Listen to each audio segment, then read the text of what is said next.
පාසල් යන වයසේ ඉන්න ඔයාලට තියෙන ලොකුම ගැටලුවක් නෙමේ මානසික ආතතිය. ඉතින් ඉගෙන ගන්න කෙනෙක් වුණාම මානසික ආතතියක් නැතුව ඔයාගේ අධ්‍යාපන කටයුතු කරගෙන යන්න වගේම ඔයාගේ ජීවිතය ඉදිරියට පවත්වාගෙන යන්න නම් ඔයාගේ මනස සමබරව තියෙන්න ඕනේ. ඉතින් ඔයාගේ මනස සමබරව තියාගන්න නම් ඔයා මොනවද කරන්න ඕනේ? ඒ ගැන සැලකිලිමත් වෙන්න ඕනේ මොනවද? ඉතින් අද දවසේ මම මේ වීඩියෝ එකෙන් ඔයාලත් එක්ක කතා කරන්න යන්නේ අන්න ඒ ගැන.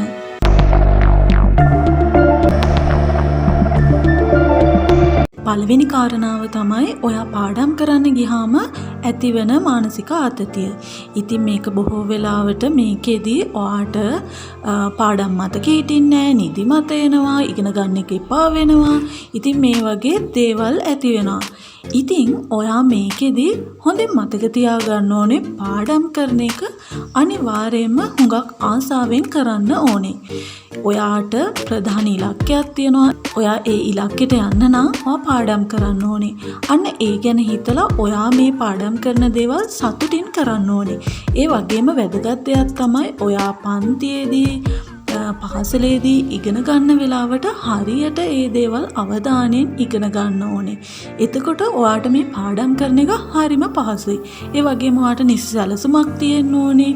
ඉතින් මේ දේවල් කරනකොට ඔයාට ආසාවෙන් පාඩම් කරන්න පුළුවන්. එතකොට ඔයාට දැනෙන ආතතියෙන් අවම වෙනවා. දෙවෙනි එක තමයි ඔයාට මිතුරන් නිසා ඇතිවන මානසික ආතතිය. ඉතින් මේක ගොඩක් ළමයින්ට තියෙන දෙයක්.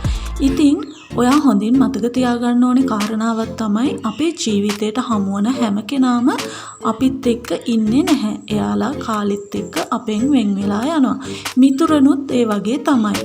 ඉතින් සමහර වෙලාවට මිතුරන් අපිත් එක්ක ඉන්න කාලය පාසලේදීම අවසන් වෙන්න පුළුවන්. ඉතින් එයාලා හිතනවා අපි හොඳ නැහැ, එයාලට ඊට වැඩිය හොඳ මිතුරෙක් හොයාගන්න පුළුවන් කියලා අපෙන් අයින් වෙලා යනවා. ඉතින් ඒ ගැන වැඩි හිතන්න එපා. මිතුරු තරහ වුණාම තරහ වෙලා එයාලට යන්න අරින්න. එයාලට ඔයාව වටිනවා නම් නැවතේවි.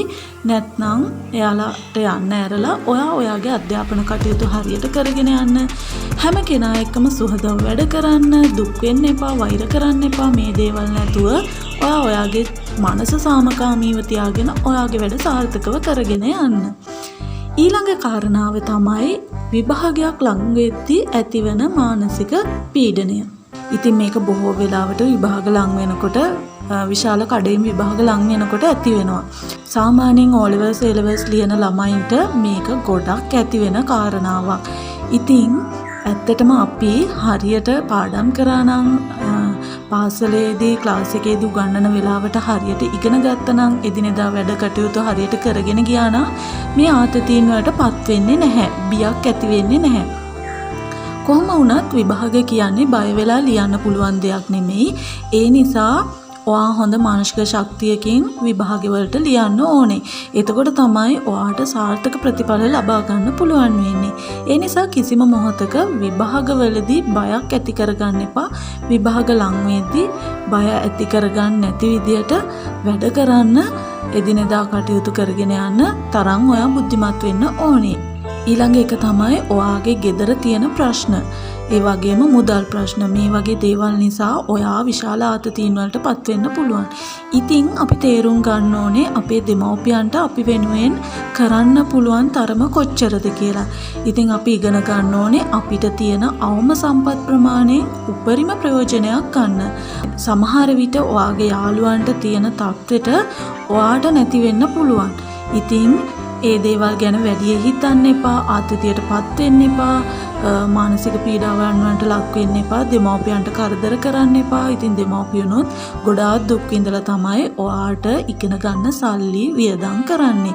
ඒ නිසා ඔයා පුරුදු වෙන්න ඕනේ ඔයාට තියෙන අවම සම්පත් වලින් උපරිම ප්‍රයෝජනය අරගෙන ඔයාගේ දෙමව්පියෝ දෙන්නට සතුටක් ඇති වෙන විදිහට වැඩ කටයුතු කරන්න.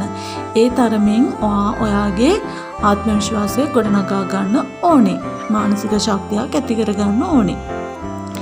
ඉතින් අපිට පුළුවන් අපේ මනස සැහැල්ලු වෙන දේවල් ව්‍යායාම කරන්න. එතකොට එක එක ක්‍රීඩාවන් තියෙනවා ඒ දේවල් කරන්න. එතකොට පරිසරයත් එක්ක ඉන්න භාවනා කරන්න. මේ දේවල් කරනකොට ඔයාගේ මානසික පීඩනයන් අඩු වෙලා ඔයාව සංසුන් තත්ත්වයට පත් වෙනවා. ඉතින් අධ්‍යාපන කටයුතු හොඳින් කරගෙන යන්න ඕනේ. අපි සුබවාදීව හිතන්න ඕනේ. නිතරම අනවශ්‍ය පීඩනයන් ගන්න නැතුව ඉන්න ඕනේ. ඒ වගේම අනවශ්‍ය සම්බන්ධතාවයන් වලට යන්න නැතුව ඉන්න ඕනේ. ඉතින් මේ දේවල් වලින් පුළුවන් ඔයාගේ අනවශ්‍ය ආතතින් නැති කරගෙන ඔයාගේ වැඩ කටයුතු සාර්ථක කරගන්න වගේම අධ්‍යාපන කටයුතු හොඳින් කරගෙන යන්න. ඉතින් අද දවසේ මම මේ වීඩියෝ එකෙන් ඔයාලට අරගෙන ආවේ පාසල් වයසේ ඉන්න ඔයාලට ඇතිවන මානසික ආතතින් නැති කරගෙන ඔයාගේ මනස සමබරව පවත්වාගෙන යන්න ඔයා මොනවද කරන්න ඕනේ? ඔයා සැලකිලිමත් විය යුතු කරුණු මොනවද කියලා. ඉතින් මම හිතනවා ඔයාලට අද මගේ වීඩියෝ එක ගොඩක් වැදගත් වෙන්න ඇති කියලා. එහෙනම් ඉතින් ආයෙත් දවසක මම එනකම් ඔයාලා හැමෝම පරිස්සමට සතුටින් ඉන්න ඕනේ. එහෙනම් ඉතින් මං ගිහින් එන්නම්.